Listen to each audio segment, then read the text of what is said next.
Trazer o chefe para cá, Luiz Portinho está na área, 2h28, seja bem-vindo, faz de conta que a casa é sua, Portinho. Salve, salve, Suma, satisfação enorme estar aqui contigo, dividindo essa tela. Isso aqui eu era para ter feito isso aqui no programa número 1, né? É verdade, né? A gente vacilou, né? Tinha apresentado para a galera e tal, mas a correria às vezes nos impede de fazer o que a gente quer, né, Suman? Dificulta os compromissos e tal. Mas satisfação enorme estar contigo aqui, Suman. Tá sendo muito prazeroso ter a tua presença conosco aqui, brilhantando as tardes da Voz Trabalhadora aqui, né? E o pessoal tem gostado muito aí. A gente tem um grupo de WhatsApp ali com essa vanguarda que está sempre aqui no chat, Osuma. A gente tem um grupo ali com eles e eles vão dando feedback para nós ali. O pessoal tem gostado muito aí. O Portinho, e aí, bom, uma hora dessa me bota no grupo lá para conversar com a moçada. Agora eu vou dizer o seguinte, ó, pessoal, vamos chegando, vamos se aquerenciando aqui, que nós temos meia hora para botar o Bolsonaro na cadeia. Esse é o nosso papo aqui, né? Pelo menos no campo teórico. O Portinho, eu dizia o seguinte, até o Alcolumbre largou a mão da anistia hoje, né? Senão não tem, desde ontem já esfriou, não tem, né? Eu tinha visto o Alcolumbre ontem, né? Mas ontem. Estava vendo tu e o Zambarda conversando ali, que coisa boa ter o Zambarda aqui na Voz Trabalhadora também. Se ofereceu para vir mais seguido, eu vou trazer ele seguidamente. Sensacional, aqui, muito bom, gosto muito dele também, do trabalho dele aí. E eu vi que vocês falaram que o Hugo Mota hoje, né, pulou da barca da anistia também, então é importante. Né? Ele não foi tão contundente quanto o Alcolumbre, né, que chegou a dizer que essa não é uma pauta do Brasil, mas ele deu sinais, assim, de que tem que ter parcimônia, mas tem que ter... que esse é um assunto jurídico, sabe aquela coisa? Jogou para lá, né? Jogou para lá.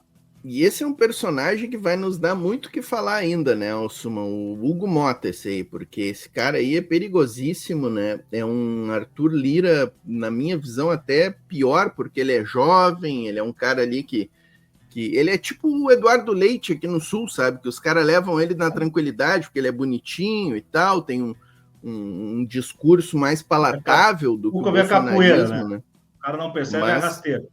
Exatamente. E o Hugo Mota é essa figurinha. Ele tomou posse erguendo a Constituição, né, imitando o discurso do Ulisses Guimarães, dizendo que tem ódio e nojo da ditadura, e tomou... Não sei se tu viu que o pastor Henrique Vieira deu uma resposta lindíssima. Uma voadora nele, né? Diz que não adianta ficar dando discurso dizendo que tem ódio e nojo da ditadura e abraçar as pautas de quem defende a ditadura, né? Exatamente. Então, tá certo, pastor Henrique Vieira, certíssimo. Certíssimo. Olha aqui, ó, o bombardeio diário. Juristas apontam falhas jurídicas graves, #medo. Mas quais juristas, né? Quais juristas? Tem que ver. O Ives Gandra vai achar um monte de falha, viu? Eu ia dizer que é o Ives Gandra, deve ter sido, né? Esse aí tá sempre pronto. Pascoal. Cara, o Ives Gandra é uma vergonha, né, Thiago? É uma vergonha. Eu, como jurista, assim, eu posso dizer que para o nosso meio ele é uma vergonha, cara, porque é um cara que está sempre disposto a abraçar e assinar pareceres, né? Nas piores elucubrações jurídicas, eu não vou nem dizer teses jurídicas, são elucubrações, como aquela do poder moderador no artigo 142 da Constituição, que ele assinou, né? Então é um cara assim que pode se esperar de tudo ali, inclusive apontar as falhas aí na denúncia, como a gente está vendo, né? Agora, Suma, os grandes especialistas que eu ouvi aí, o Cacai, o Arruda Botelho, né, o Pedro Serrano, todos elogiaram muito, né? O Pedro Serrano ele tinha feito um grande elogio para a PF, né? Para o inquérito da PF. E esses caras são caras bons porque eles são criminalistas, né? Eu sempre digo, eu dou pitacos aqui, porque eu não sou criminalista, né? O meu negócio é direito público, direito constitucional, tributário. Então, no criminal, eu vou dando pitaco, mas antes de dar os pitacos, Suman, eu ouço esses caras aí que conhecem, né? Então, eu estou me guiando por eles, né? E eu achei interessante o seguinte, Suman, surgiu aí uma discordância entre, eu ouvi ontem o Arruda Botelho e o Valber Agra no ICL, né? e os dois dizem que acham difícil sair o julgamento agora em 2025, né? Ah, E é? o Cacai tinha dito e reafirmou numa entrevista que eu vi hoje de manhã com ele que é muito possível que o julgamento saia agora em 2025. E eu não sei, eu ouvindo, eu acho que o Cacai tem mais credibilidade, porque ele é um cara que atua no STF, né? A atuação dele é lá no STF, É lá. e é em processo criminal, né? Então eu acho, eu tô tendendo a ir na linha do Cacai, que dá para fazer essa instrução com uma certa celeridade. Eu acho que um fato interessante, o Suman, que houve aí, foi o Alexandre de Moraes já mandar o processo para a defesa no mesmo dia, né? A denúncia entrou na terça, na quarta o Moraes já despachou. Geralmente eles dão uma enrolada para despachar, né? Quando eles não estão muito afim de julgar rápido. E eu achei que isso aí é um sinal inequívoco do Moraes de que ele quer tocar não digo tocar, fazer a rodo, né? Mas obedecendo os prazos processuais da forma mais célere possível, né? Eu penso que sim, Portinho, e tem um cálculo que daí ele sai da estrutura jurídica. A gente sempre fica preocupado em manter o direito sem a contaminação da política, né? Mas tem um cálculo que é político e ele é inegável que seja feito. Ano que vem é ano eleitoral, né? Qualquer julgamento do Bolsonaro, você pode arrastar outros réus, mas o Bolsonaro e o Braga Neto, eu tenho a expectativa que sejam julgados ainda nessa temporada para afastar uma narratividade golpista, né? Na condenação que se avizinha. É só uma questão de tempo, né? Então, eu penso que daria tempo de dar uma amornada, né, no nome do Bolsonaro até o ano que vem, afastar ele do eixo da narrativa pública. Então, eu penso que por isso essa pressa, não pressa, mas essa celeridade, viu, Portinho? Exatamente. E o Suman queria destacar a declaração do Lula, né? O Lula é o estadista Lula, né? É o estadista Lula, né? Podem me chamar de lulista, eu nunca fui lulista, tá, pessoal? Nunca fui filiado ao PT, sempre votava no PT só no segundo turno, tá? A primeira vez que eu votei no Lula no primeiro turno foi agora, na última eleição. Então, não me considero um lulista, assim, mas a gente tem que tirar o chapéu pro Lula, né, o Thiago Suman. Toda a vida. A declaração dele foi perfeita, cara. Tem que ser obedecido o direito de defesa para todos eles, né? Se fosse qualquer um desses políticos bagaceiros, né, dessa extrema-direita bagaceira, porque eles são, antes de tudo, eles são bagaceiros, né, o Sumo. Essa nossa turma, especialmente aqui, a bancada gaúcha do PL, eu não vou nem citar nomes, né, mas a bancada gaúcha do PL é de uma bagaceirada impressionante. Eles só sobem aquele púlpito para fazer vergonha para o Rio Grande do Sul. É uma coisa impressionante. Vou te dizer a minha análise sobre isso, tá? Falei hoje pela manhã. Ao meu ver, aí o Zuco entra nessa, tá? O Farrur, que a gente está vendo vir um pouco mais para frente também, e o Bilinski, mas tem outros também. Esses caras vão ficar mais patifes agora, porque eles não eram alto escalão, eles eram meio de tabela para baixo. Só que eles estão vendo a cabeça ser cortada. A inegibilidade da Zambelli, o Bolsonaro preso. Opa, tá sobrando lugar lá no primeiro time. Quem é que vai subir? Vai subir quem conquistar o coração dos fascistas. Uns terão medo e vão meio que moderar discurso para não ir nessa rota. Só que esses caras morrem porque eles não servem para a esquerda, não servem para o centrão, não servem para a extrema-direita. Então, o que eu preciso? Eu preciso me barbarizar. Então, eles vão patifar. Eles vão sair do meio da tabela patifando para chegar na vitrine como os Bolsonaro do ontem. O Bolsonaro que dizia que preferia um filho morto do que um filho gay, que o filho era educado para não namorar uma negra, que a Maria do Rosário não merecia ser estuprada porque era feia, esse tipo de coisa, vai agora pulverizar em alguns desses caras, viu? Exatamente. O Zuco, eu não sei se tu viu que a reunião ali para regimentar, né, a base parlamentar foi no apartamento dele lá em Brasília. Sim, né? Tá grandão. Dali eles saíram para a Câmara dos Deputados para fazer aquele pronunciamento ridículo, né, que eles fizeram. E realmente, né, eu acho que o interessante de toda essa questão, Suman, dessa denúncia, é exatamente os reflexos políticos, né, que isso aí tudo vai trazer, né? Uhum. Porque eu sou daquela linha, Suman, de não confiar no Poder Judiciário, tá? Até pela minha posição aí, minhas convicções. Eu não sou desses que acham que o Xandão é herói, que o Poder Judiciário vai salvar o Brasil, né? O Poder Judiciário é um poder extremamente patrimonialista, é machista,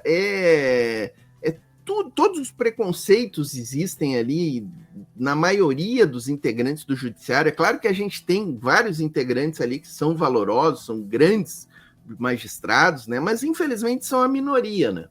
A maioria é corporativista, é patrimonialista, está ali também fazendo muita política, né? O judiciário é muito político, né? Vamos parar com essa história que os julgamentos são técnicos. Os julgamentos não são técnicos. Os julgamentos são políticos. O judiciário tem lado. O lado do judiciário é a burguesia. Infelizmente, o judiciário... Se fosse técnico, não passava metade dos horrores que passou até agora. Precisou chegar no nível da ameaça à vida de um ministro do STF para nós termos esse julgamento, né? Então precisou ir para o seio da barbárie, porque vamos combinar que o Bolsonaro já tinha material suficiente para ir a julgamento há muito tempo, de outras coisas, e outros tantos deles também.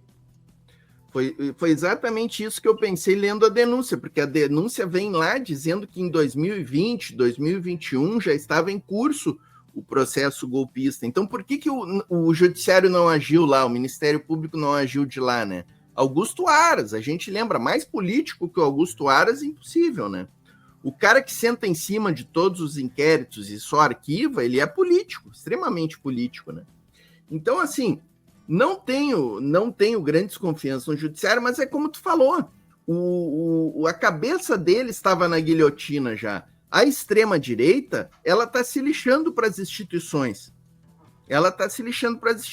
Então, neste momento, o Poder Judiciário viu que se não fizesse ali uma barreira de contenção do bolsonarismo, os primeiros que iriam para a guilhotina seriam o Judiciário e os ministros do STF. E a gente está vendo que, efetivamente, esse era o plano deles, né?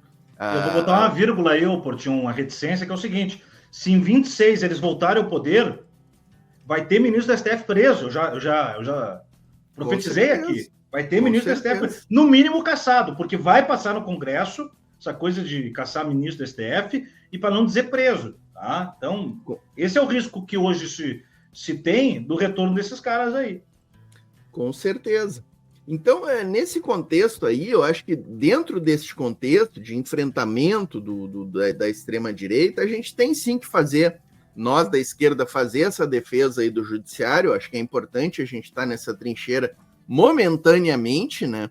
Porque vencido esse processo, acho que a gente tem que voltar a bater no judiciário, nós da esquerda, claro. Entendeu? Não temos que ficar de... Defender Estado democrático de direito na democracia liberal nunca foi papel da esquerda, né?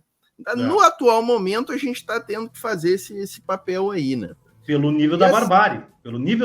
Mas depois que a casa ajeitar, cada um volta para sua caixinha e nós voltamos a cumprir nosso papel, claro. A gente tem que voltar a fazer a crítica. Tu sabe que tem um estudo, Suman, dos ministros do STF. Ainda foi um estudo que abarcou Lewandowski e Rosa Weber no STF. Foi antes das indicações macabras do Bolsonaro, né? Do Cássio com Caio, terrivelmente evangélico. Tem um estudo que os juízes que eram mais favoráveis para a classe trabalhadora, para os aposentados nos julgamentos que chegavam ao STF, era o Lewandowski e a Rosa Weber. Tu sabe qual é o coeficiente de julgamento favorável à classe trabalhadora da Rosa Weber, que era mais favorável à classe trabalhadora? 54% dos votos dela eram favoráveis. E ela era grande magistrada a favor da classe trabalhadora, até porque ela é oriunda aqui da Justiça do Trabalho gaúcha, né? Gaúcha, Era uma ótima ministra, tudo. Não estou aqui falando mal da senhora Rosa Weber, mas tu vê, inclusive ela era melhor para nós, né? E o Lewandowski tinha ali 52%, alguma coisa assim. Os dois saíram do STF. E aí ficou lá só ministro liberal ao extremo, assim.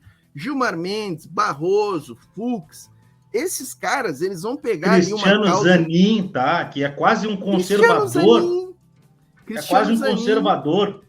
Eu falei exatamente. Que se fosse... ontem a Mônica Bergamo falou, né, Portinho, que sem dar a fonte, ela disse que tem ministro do STF que estava incomodado com a decisão do Alexandre de Moraes de levar o julgamento para a primeira turma. Bom, esse é o tipo de notícia que não pode ter a fonte no off, né? Mas tudo bem, se ela não quer revelar a fonte, é meia dúzia de ministro, então só pode ser ou Cássio Nunes Marques ou André Mendonça. Mas daí tem um terceiro nome que eu não sei como votaria. Tem um cara que eu não confio, é o Cristiano Zanin.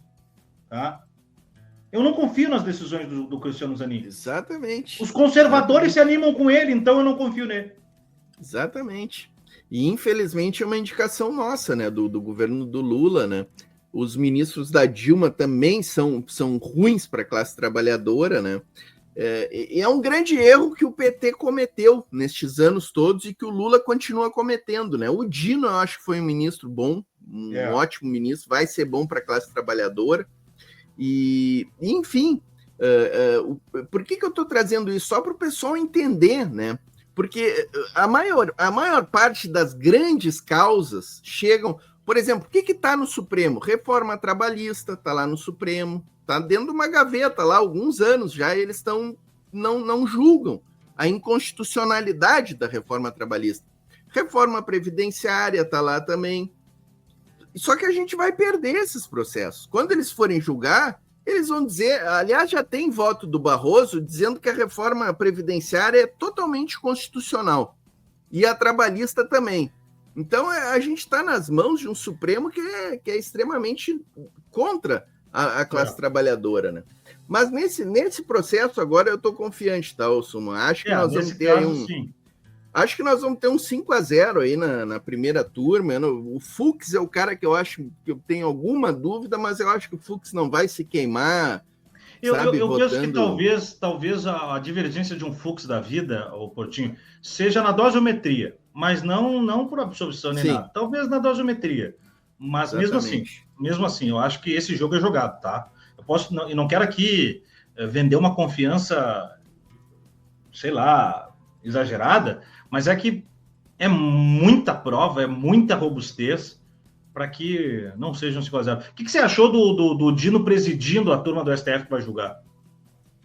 Acho ótimo, né? Acho sensacional, né? Agora, você pensa na leitura dessa sentença, Portinho. O cara é um poeta, né? É um menestrel.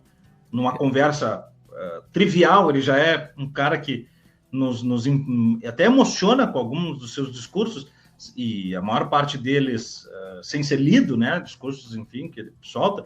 Imagina lendo essa sentença.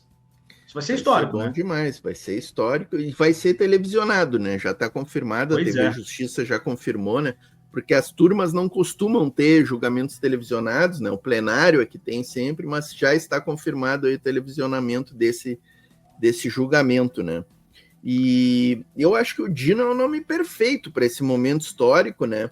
E é um cara que foi fundamental no 8 de janeiro, né, Suma? Sempre que eu tenho oportunidade de dizer isso aqui, eu digo, se não tivéssemos o Flávio Dino naquele 8 de janeiro, eu não sei se aquilo ali não teria ido mais longe, sabe? Porque é bom a gente lembrar que começou ali aquele desfile dos caras escoltados pela polícia, né, em direção à Praça dos Três Poderes, começou em volta de 2h, e o Dino, com seu fiel escudeiro Capelli, às 7h eles já tinham reunido toda aquela manada, né? Botado eles ali num cercadinho e levado eles de volta para o acampamento do quartel. E teriam efetuado as prisões ali, às 7, 8h, eles teriam mandado todos para a prisão já, né? Se não fosse aquele general lá do quartel deixar para o dia seguinte, né? Então o Dino é um cara fundamental nesse processo todo aí, né?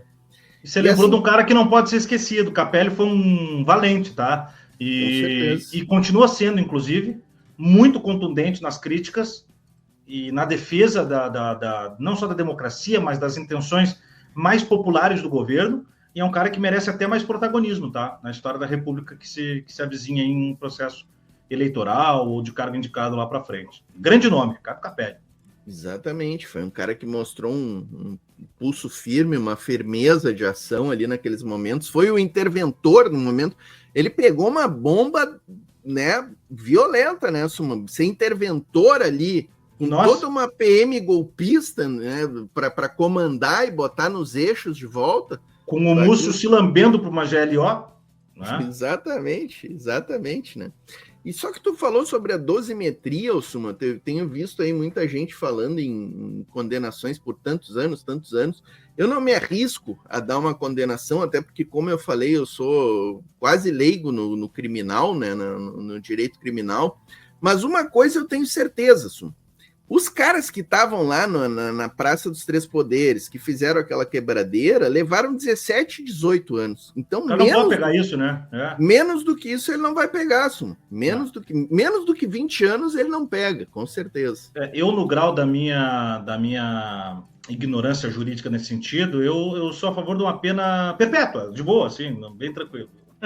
Não, eu vou te dizer o seguinte, Portinho, ele tá com 70. Ele tá com 70. Se ele pegar 20 e cumprir 10, já tá bom. Numa boa. Tá? Sabe o que eu comentei esses dias, Suma? Participei de um programa.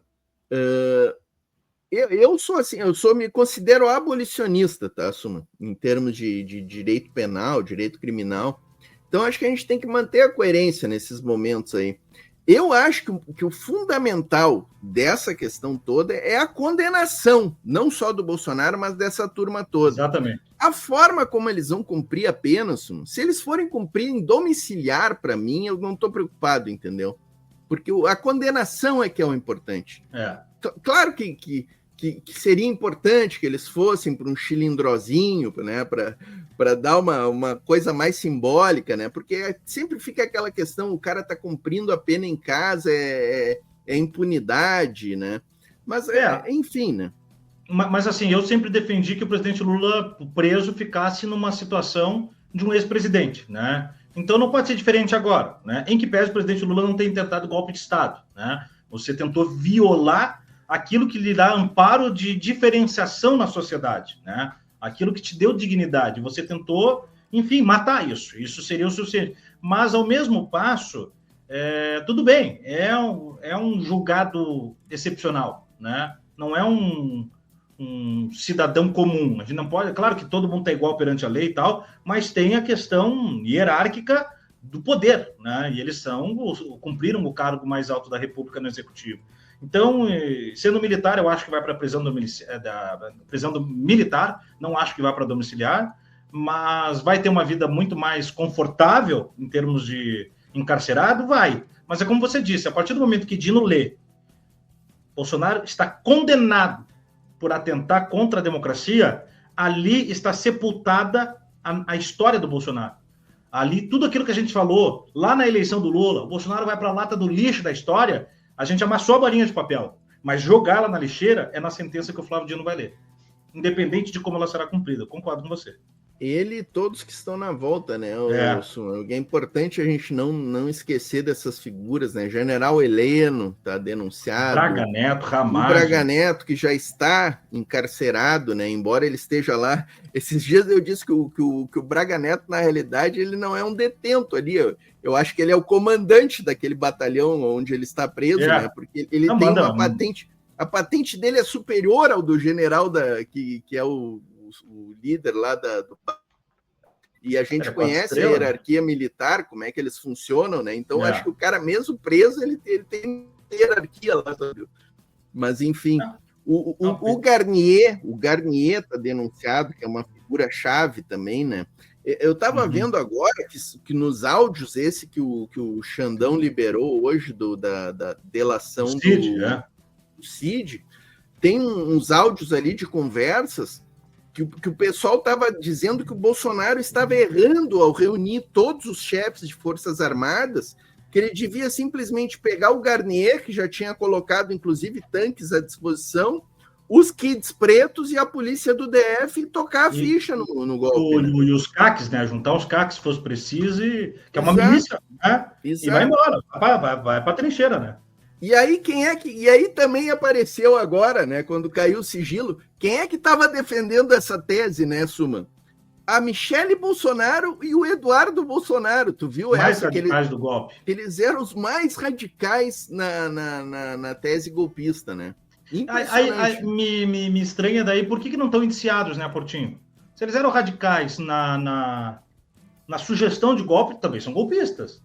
O Eduardo Bolsonaro, eu acho que ele tinha que ser indiciado, porque ele é deputado e tudo, né? A Michele Bolsonaro ainda fica com uma certa dúvida, porque ela não detém um cargo, assim, né, que dê relevância para ela como uma figura pública de tanto relevo, né?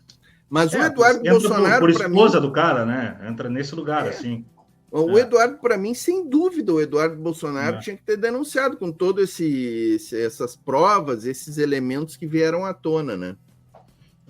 O Roberto Tardelli, também, da área do direito, falou outro dia lá no DCM que o caso do Valdemar Costa Neto, por exemplo, ele funciona muito melhor como testemunha e pode direcionar melhor o caso, né, pela obrigação do seu depoimento, do que como indiciado.